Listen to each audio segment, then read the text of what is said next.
বন্ধুরা দেখো, মহারাষ্ট্রের পুনের লোনাওয়ালা বুশি ড্যামে হঠাৎ করে জলের স্তর বেড়ে যাওয়ায় দুর্ঘটনা ঘটলো। এর যে কী ভাষায় বলবো সেই ভাষায় খুঁজে পাচ্ছি না, শুধু তোমরা দেখতে থাকো।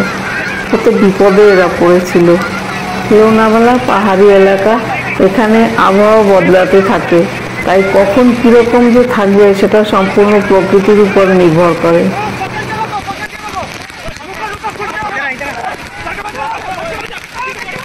যারা পাড়ে রয়েছে তারা ওই যে গাছের ডাল ভেঙে ওদের অনেক বাঁচানোর চেষ্টা করেছিল।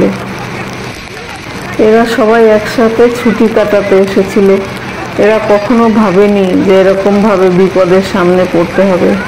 এরা কেমন নিজেদের বাঁচানোর জন্য একজন আরেকজনের হাত ধরে বাঁচার চেষ্টা করছে। প্রথমে অল্প জলই ছিল, সেজন্যই ওরা ওখানে মজা করতে পাথরের উপর উঠে যায়, আর তারপরেই হঠাৎ করে জলের স্রোত বাড়তে থাকে, আর তারপরেই হলো এই বিপদ।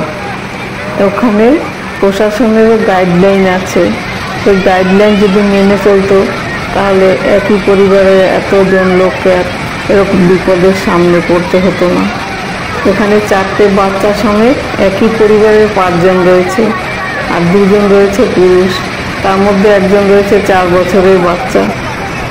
এখানে জলের স্রোত এত জোরে বইছে যেন সব কিছু শেষ করার মুডে রয়েছে। এদের পরিবারের লোকেদের কি অবস্থা, এইসব দৃশ্য দেখে যেন চোখের সামনে সব শেষ হয়ে যাচ্ছে।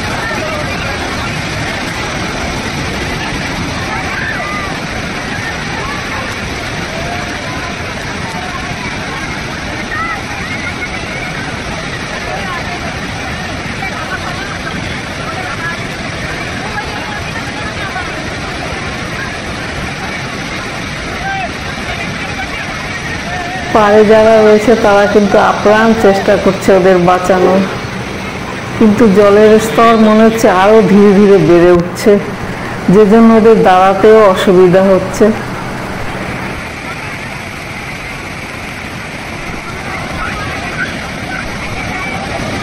কতক্ষণ যে এরা এভাবে দাঁড়াতে পারবে সেটা দেখা ছাড়া আমাদের আর কোনো উপায় নেই মনে হচ্ছে।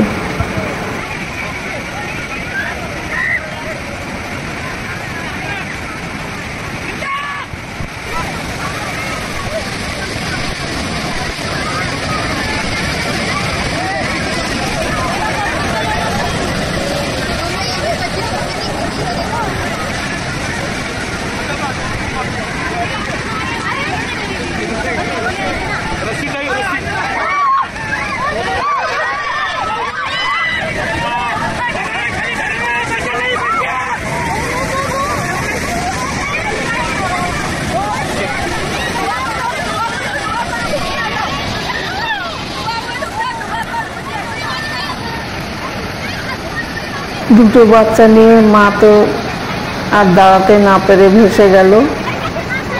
বাকি কজনে কত সময় দাঁড়াতে পারবে?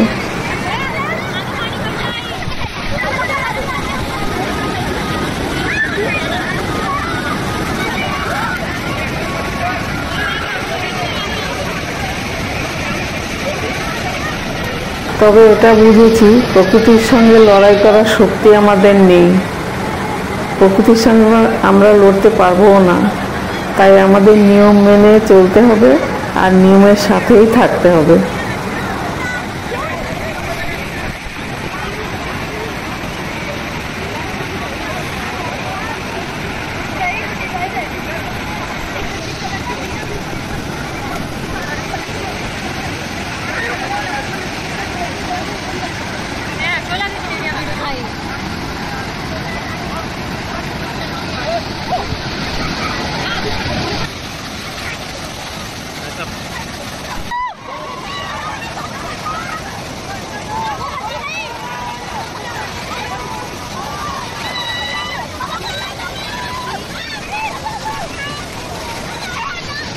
তিনজন তো আগেই স্রোতের জলে ভেসে গেছে, পরের কজনও আর বেশিক্ষণ টিকে থাকতে পারেনি জলের ধাক্কায়।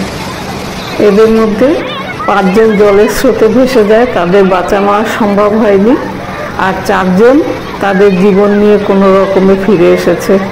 তবে 4 বছরের একটা বাচ্চার বডি পাওয়া গেছে, যেটা খুঁজে এনেছে লোনাভালা INS শিবাজি টিম, যেটা এখানে দেখা যাচ্ছে। এখানে আরও একটা ঘটনা, পাহাড়ি এলাকায় ঘুরতে গিয়ে তারা কি পরিস্থিতির মধ্যে পড়ে সেটাও তোমাদের দেখাচ্ছি। তবে এটুকু বলতে পারি, পাহাড়ি এলাকায় ঘুরতে গেলে বিশেষ করে বর্ষাকালে খুব সতর্ক থাকতে হবে আর খুব সাবধানে পা রাখতে হবে। কোথায় কখন কোন বিপদ এসে যায় কেউ জানে না, আর কখন জলের স্রোত পাহাড়ি এলাকায় বেড়ে যাবে সেটাও কেউ জানে না, যেটাকে হরকা বান বলে। আসতেই পারে, তো সাবধানে ঘোরাফেরা করতে হবে। দেখতে থাকো বন্ধুরা, এখানেও কি ঘটনা ঘটে।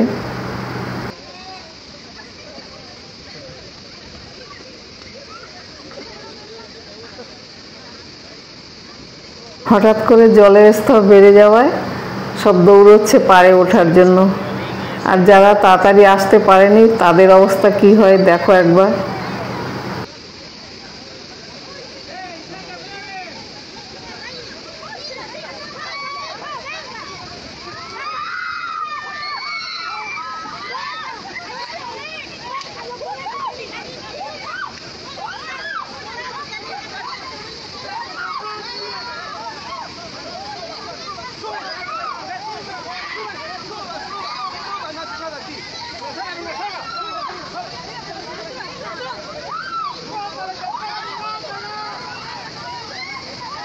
Buona piola!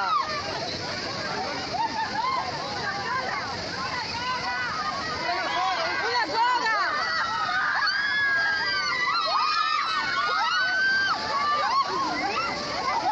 No! Retroceda allá atrás!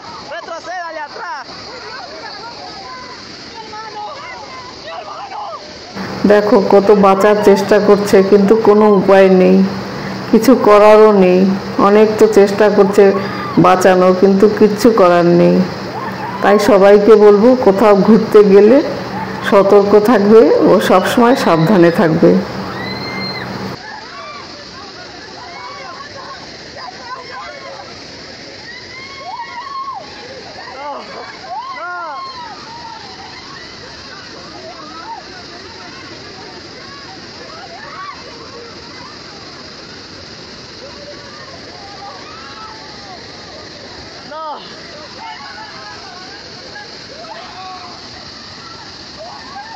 বর্ষাকালে পাহাড়ি এলাকায় ঘুরতে যেতে ভালোই লাগে। ঝর্ণার জল ঝরতে থাকে চারিদিক থেকে, সেটা দেখতে যেমন ভালো লাগে, আনন্দ করতেও ভালো লাগে। তবে কিন্তু আনন্দটা যেন সবসময় থাকে সেই হিসাবে ভাবতে হবে।